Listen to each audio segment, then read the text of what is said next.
The 1993 World Series is best remembered for Joe Carter's walk-off home run. This legendary moment overshadows a god-tier pitching performance from one of baseball's most clutch aces, Curt Schilling. Schilling took the ball in Game 5 after a heartbreaking Game 4, which you're seeing right now, in which the Phillies blew a 5-run lead at home and trailed the series 3-1. That was one of those must-win games where they were down 2-1 and had to get this game at home, and the game turned into one of those insane bloodbaths where the pitchers can't get anyone out. A 14-15 classic that would go down in World Series history as one of the most exciting and high-scoring games. Now this is interesting because if you consider Game 6 is the most famous game of the series and one of the most famous games in baseball history, Joe Carter's walk-off homer of course, sandwiched in between those two classics that a lot of people really remember is an S-class god-tier pitching performance that gets overshadowed and forgotten in the sands of time and the annals of history, and Curt Schilling absolutely turns it on in a must-win game for the Phillies in Game 5. There he is right there, the big fella, with the depleted bullpen, facing one of the most insanely stacked lineups in MLB history. This is Curt Schilling's classic start in the '93 World Series. Wild but effective Juan Guzman will be opposing Curt Schilling in this game, the best leadoff hitter of all time, beginning it for the Jays here with Rickey Henderson, of course the all-time leader in stolen bases. After him is speed flea DEVON White, lethal middle infielder Roberto ALOMAR, S-class RBI guy Joe Carter, hitting technician and batting champion John OLERUD, member of the 3,000 hit club Paul MOLITOR, and to round out the lineup, a couple guys that play exceptional defense, and because this is a National League game played in a National League park, the pitcher will be batting, which is always nice whenever you're the pitcher to be able to work around the pitcher spot. Al Leiter once said that whenever he was facing an NL lineup, he would always really work around the pitcher spot and figure out a way to get out of trouble innings using that pitcher spot. So we'll see if Curt Schilling will do that, because Curt Schilling was always regarded as a guy that threw a lot of strikes. He's amongst the all-time leaders in strikeout to walk ratio, and he really pounds the zone and makes the hitters get the bat off their shoulders.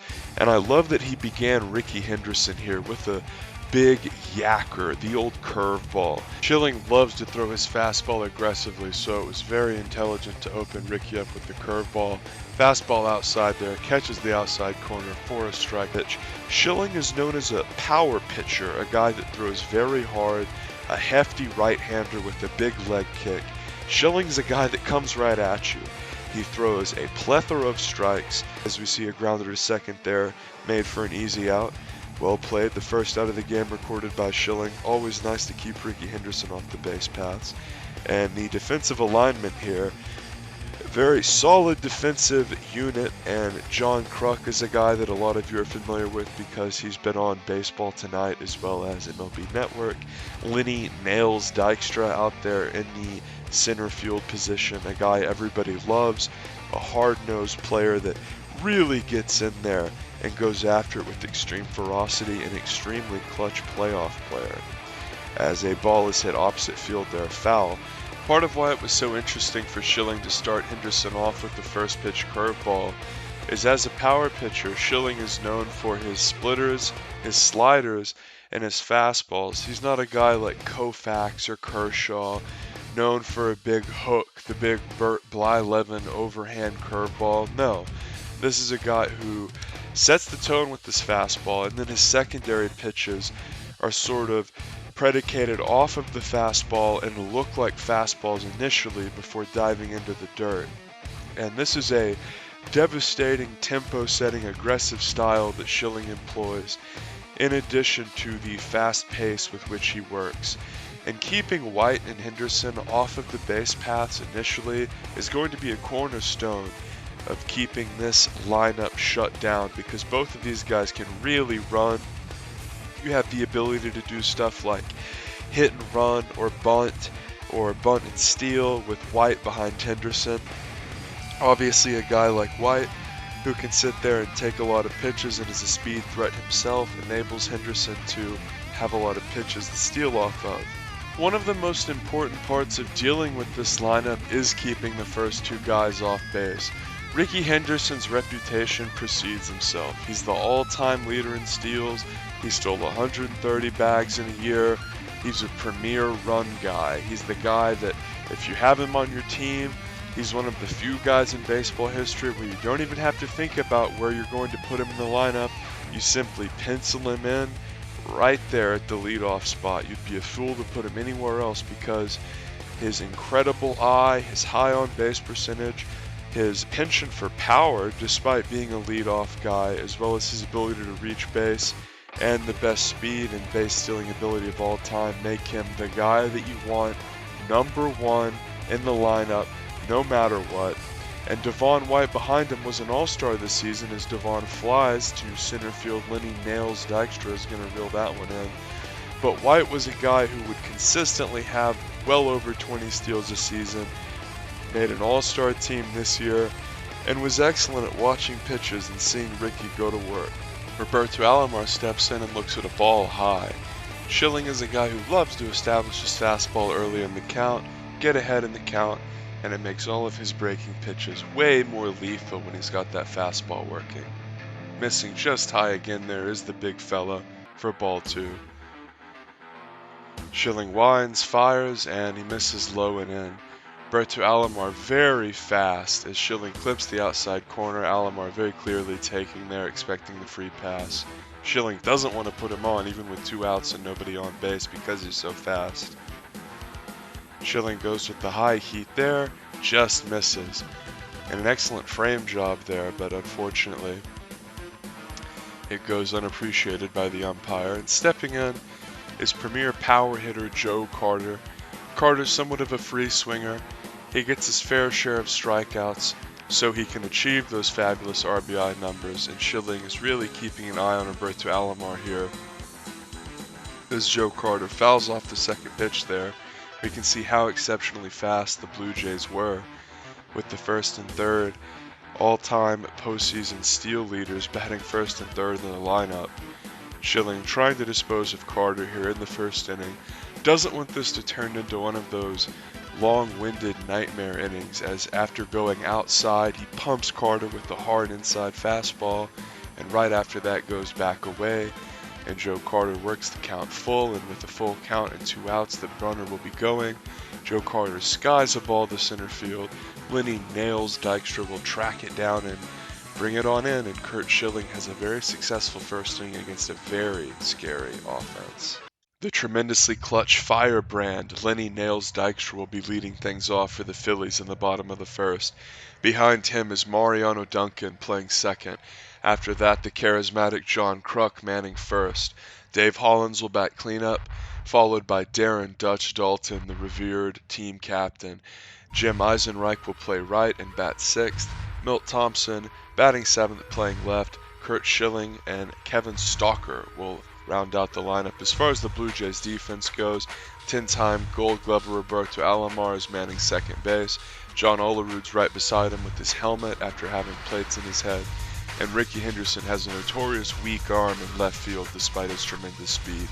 And here's Lenny nails Dykstra, a guy who was always phenomenal in the playoffs, facing Juan Guzman, who was said to have some of the best stuff in the American League but always had control issues, walked over 100 guys this season. Nails takes strike one, and fast forward to a full count, Nails draws a walk, and after 6 pickoff attempts, Nails goes, and Pat Borders reels it in and airmails it right into center field. Nails will take third, and that's just a great play there by the Phillies. And after Mariano Duncan pops out to right field, John Kruk will swing at a pitch, and then with 1 strike he's going to beat the ball into the ground, but because it's on the right side he's going to be able to get the run home. Nails with very good speed will scamper home and give the Phillies the lead.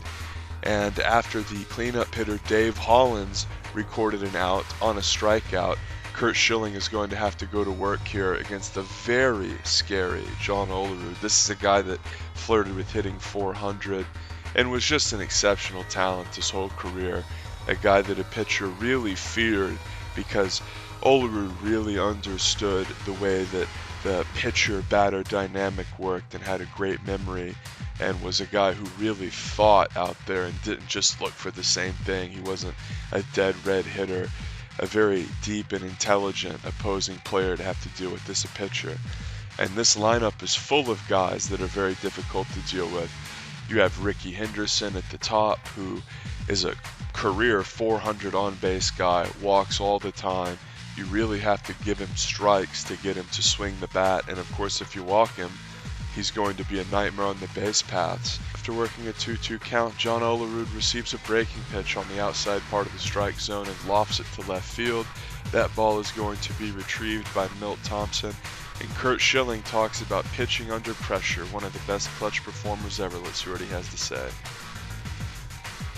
Apply it in a positive way, it's a good thing. You know, I thought there was pressure to win. I mean, that's a good pressure, though. I mean, that's the pressure you live to be in. There's negative pressure, and that, to me, that's self-inflicted. I mean, if you think there's any kind of negative pressure on you, then you're going about your job the wrong way. I mean, the pressure to win is the pressure that we play the game for. Hall of Famer Paul Molitor scorches a 3-1 fastball to right fielder Jim Eisenreich, who walks over a few steps and makes the catch. And Schilling breaks out the splitter against Tony Fernandez, who was not expecting that at all. Curt Schilling has been using mostly fastballs up until this point, and that splitter just broke straight down and was absolutely hellacious. Darren Dutch Dalton smacks a ball here into left center field, and it will hit the wall, and Dutch will motor around into second base.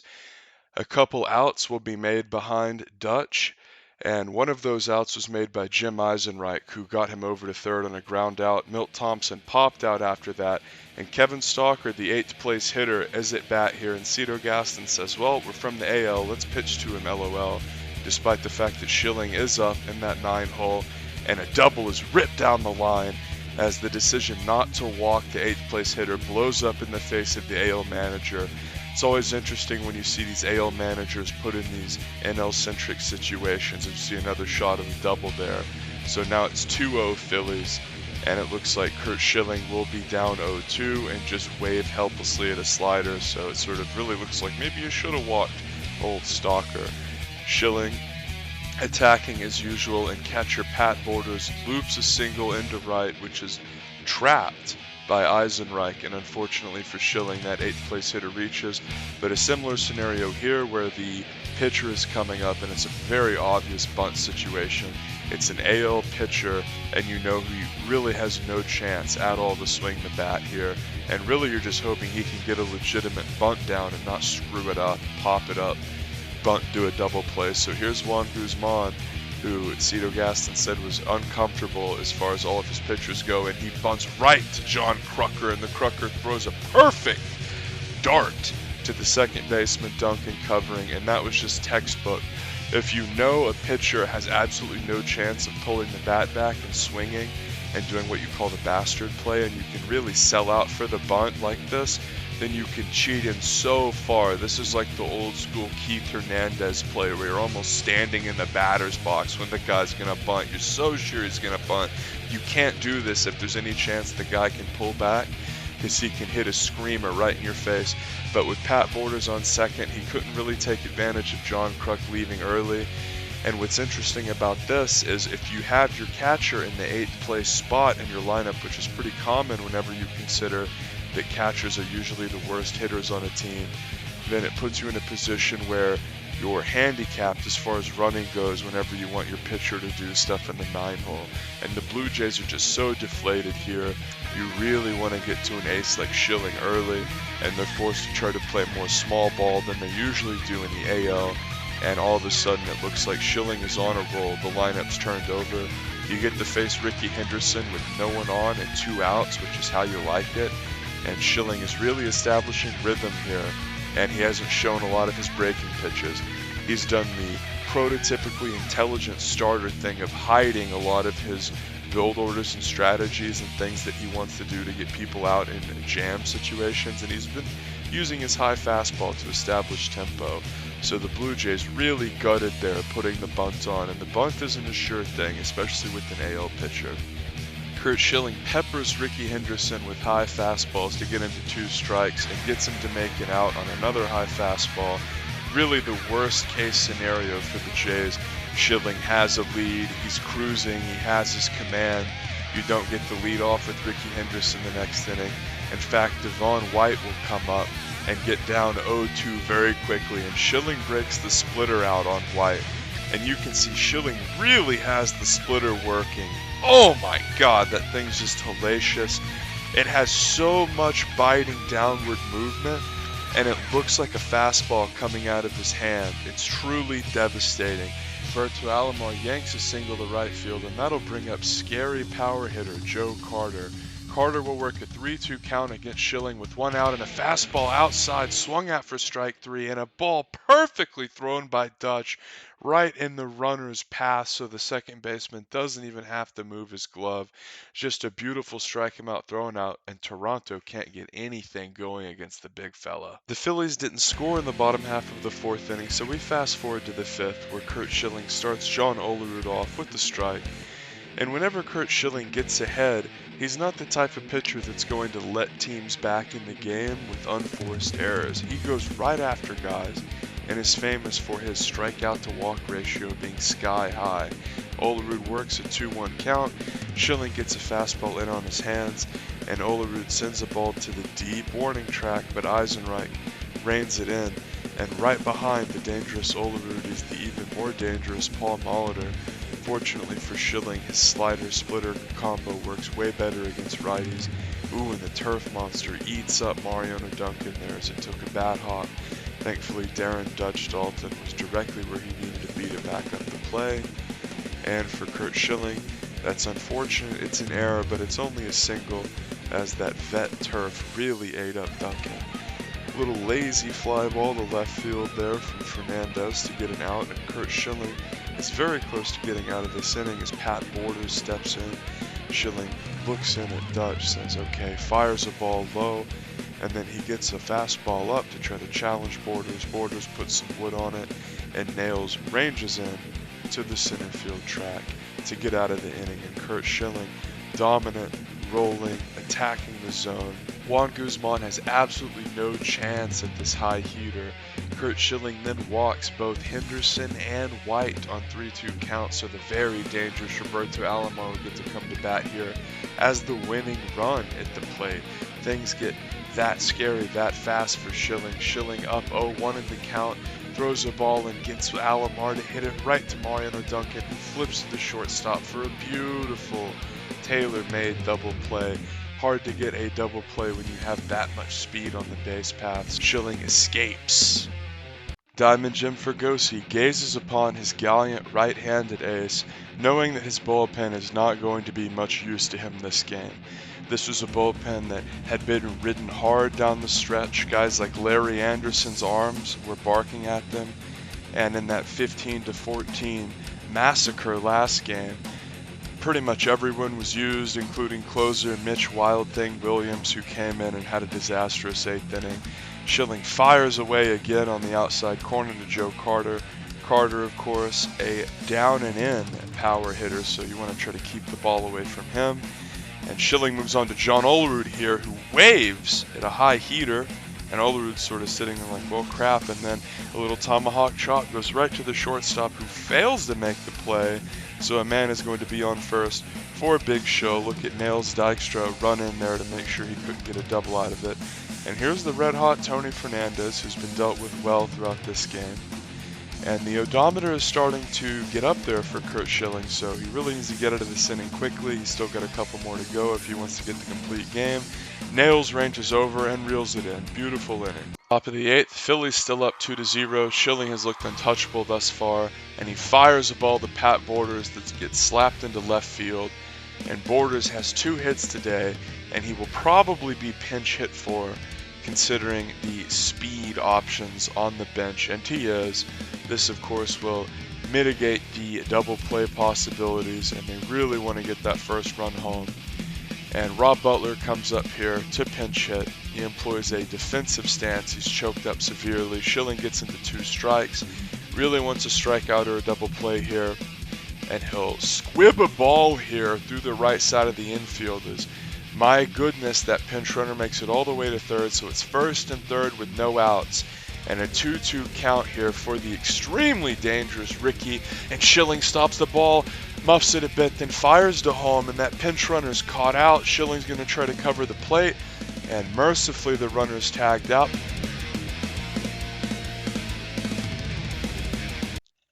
And Schilling throws it with all of his might, gets him to squib it off the end of the bat, but it just barely snow cones his glove and squirts out. But Schilling saves the run, and this is the weird thing about 2-0 leads, is a pitcher can be cruising and look untouchable the whole time, but as soon as one guy gets on, whether it be a walk or a rinky-dink play, suddenly the tying run's at the plate. This really jumps out to me whenever I think about Game 5 of the 2015 World Series game with Matt Harvey, where that 2-0 lead looked completely untouchable till the 9th. And Schilling's running into a little bit of trouble here in the 8th, and he's trying to work out of it, drops a breaking pitch in for a strike as Devon White steps in. The speed, flea, this is a guy who you want to keep off the base paths. And with a man on second, and a very important part of the game, Schilling is trying to bear down runners on first and second, as during that little pickle, no one made it to third, but of course Rickey didn't make it to first. With two guys on and a pickle between third and home, if you run to third, the guy is just stranded, whereas if you stay on first and second, obviously the guy has a chance to potentially make it out of the pickle and get back to third. Schilling doing everything he can to get the beloved 93 Phillies to Game 6, checks the runners, fires outside, fouled away. This 93 Phillies team was a beloved blue-collar group of guys, a lot of scrappers that had entered the prime of their career and really put it together with a sense of teamwork and camaraderie. A group of men who really understood the concept of team play, working together, and the next man up mentality, and they really looked to this guy to get him through everything. Curt Schilling, their ace. This was not a bullpen with a lockdown closer. This is a bullpen with Mitch Wild Thing Williams. If this team had a lockdown closer, they probably would have won the previous game. But Wild Thing is a guy with nasty stuff and a guy who pretty much walks 5 batters per 9 innings, which is the opposite of Schilling, who is all around the strike zone in terms of painting the corners inside, outside, up and down, and the 0-2 pitch is fired here and swung at. White goes down, 2 strikes for the big fella, who has been cruising all game, and despite the weird beginning to the inning, really needs to put it all out on the line here. His pitch count, I believe, is in like the 125 range. As one weird thing about doing this game is you see Mr. Splitty fool White there, as there's no mile per hour indicators on the UI. We don't even have a scoreboard here, as this game's from 93. So this one was sort of hard to cover and commentate from a production standpoint, as Schilling fires, and it's a bit low apparently. Of course, there's no K-zone. That wouldn't come till like the early 2000s.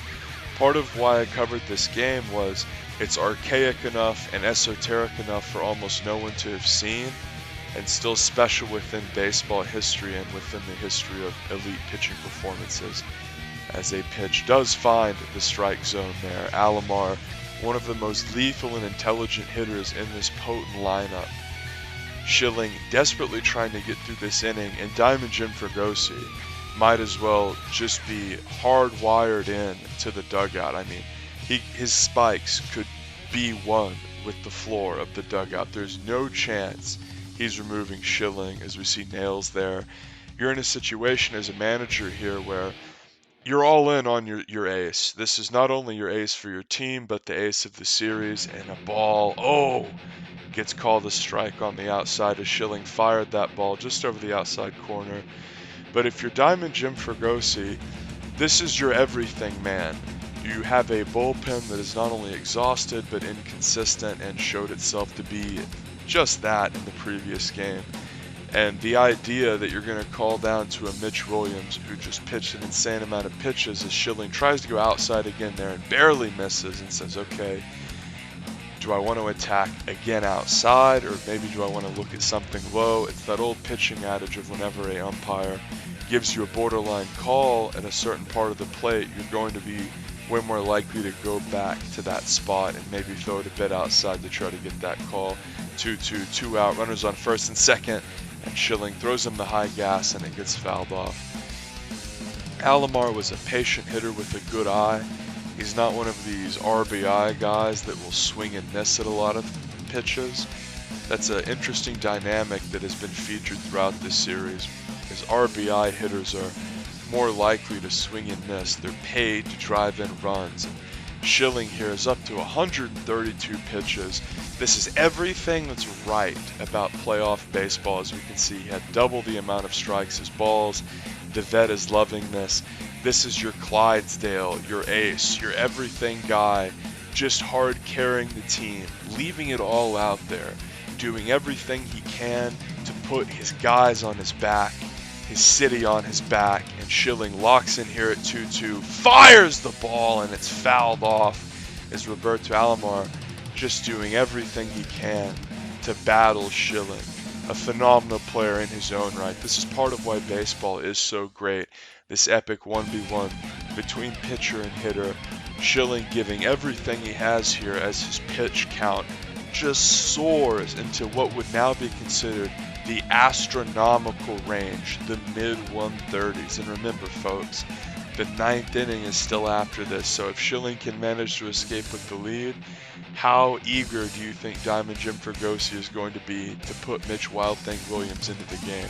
Schilling deals, and a pop-up is going to fly into the stands. This has been an absolutely epic at-bat, and Schilling is seemingly at the end of his rope, because even when you look at Gallant, hard carry aces with extreme stamina and guys that put up well over 200 innings every season, when you're sitting around 140 pitches in a game and they're high-stress playoff pitches, a human arm can only take so much. Schilling locks in again, checks the runner, fires, and again it's squibbed foul.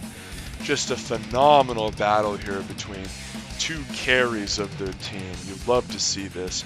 Schilling has been so crisp throughout this game, and we can see that he started to use breaking pitches more throughout these late innings, whereas in the earlier innings he really was attacking the zone aggressively with his fastball.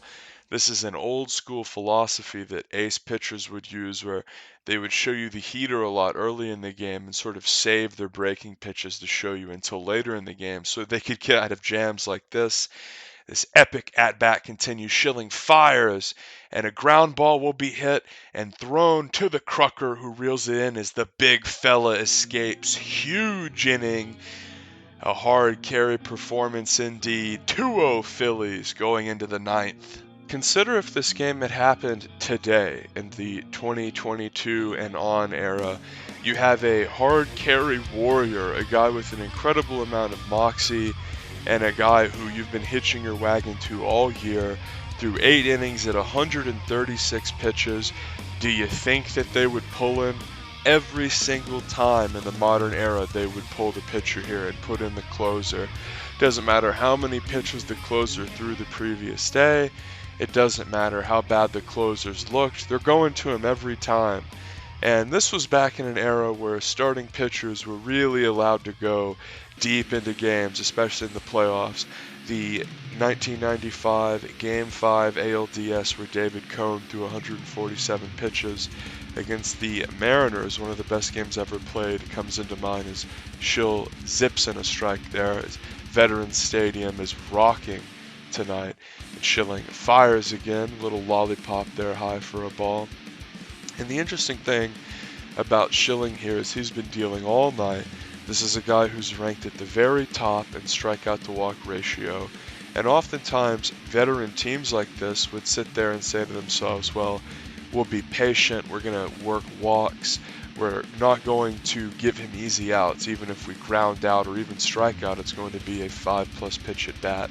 And the 1990s era Yankees were famous for this, like the late 90s Yankees that won all the titles. Schilling fires here, gets Joe Carter to sky a ball to right center. Little looper, And Mariano Duncan reels it in. 2 more outs needed for Schilling to complete his masterpiece. Duncan loving it. And the Phillies are feeling good at home here. After the disastrous Game 4, if they win this one, they go back to Toronto and try to win that Game 6. Obviously, that's the Mitch Williams-Joe Carter game, like I said at the beginning. And when you say 93 World Series, that's all a lot of people think of. And then if you look at the box scores or you know anything about baseball, that Game 4 is also very popular and talked about because it was just such a shit show with all the lead changes.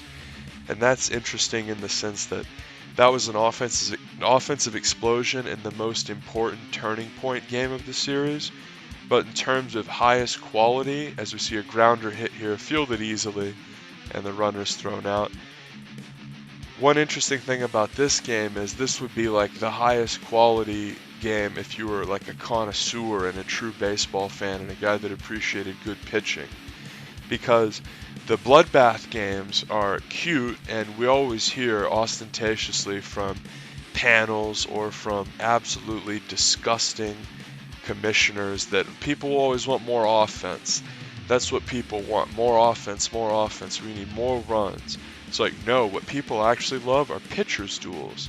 The most fun thing to watch in baseball is a game where both of the pitchers are on top of their game and making the hitters look bad, especially in the playoffs. As Schilling there fires a ball high and the batter almost swords at it.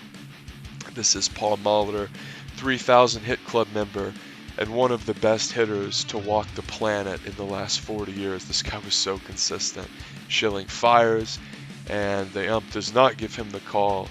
And it's very interesting to remember that this has been a 2-0 game, so if Schilling makes a mistake here, Molitor gets on, suddenly you're looking at a situation where the pitcher has like 147 pitches, as a strike is called there, 147 pitches, and you're in a situation where you're potentially having to look to go to the bullpen, where you don't ever want to have to do that when an ace is on the precipice of finishing a complete game shutout. And Molitor skies the ball to right field, nails, reels it in.